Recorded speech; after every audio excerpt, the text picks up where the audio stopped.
so a million people watched my breakdown of All's Fair episode 1, so everything wrong with All's Fair episode 2, part 1. Allura brings in her mentor Dina, played by Glenn Close, to be her divorce lawyer. And this is the first of what I would describe as atrocious outfits this episode, which brings me to my first section, costume design. Part of the pleasure of watching media like Sex and the City or The Devil Wears Prada is the outfits. And you'd think that a show like this would have a lush wardrobe. So many of the outfits are ugly and or tacky, such as this pink suit with Glenn Close's diamond-framed glasses and Emerald's fedora and blue suit with sequins and feathers. I also think the costuming's just thought out really poorly because so often the characters blend into the set, like wear beige and are framed against a beige background, or they wear grey while sitting in a grey chair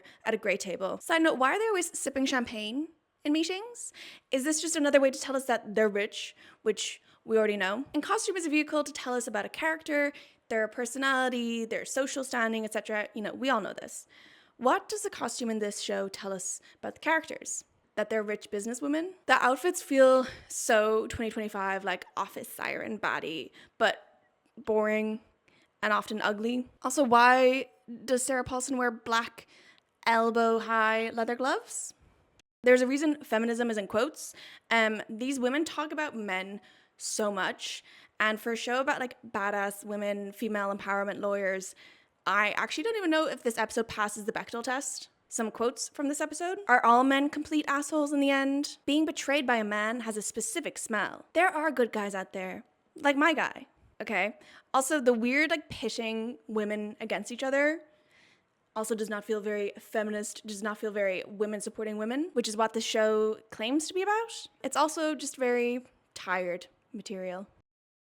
We already knew. The only case of this episode is this woman who, after getting divorced from her husband, finds out that he has put all the debts of their business in her name. The lawyers say that it's going to be tough to go up against the IRS and they might not get anything from it. The client excuses herself to vape and then jumps off the balcony. Right. Next scene, everyone is on a private plane on their way to a jewelry auction.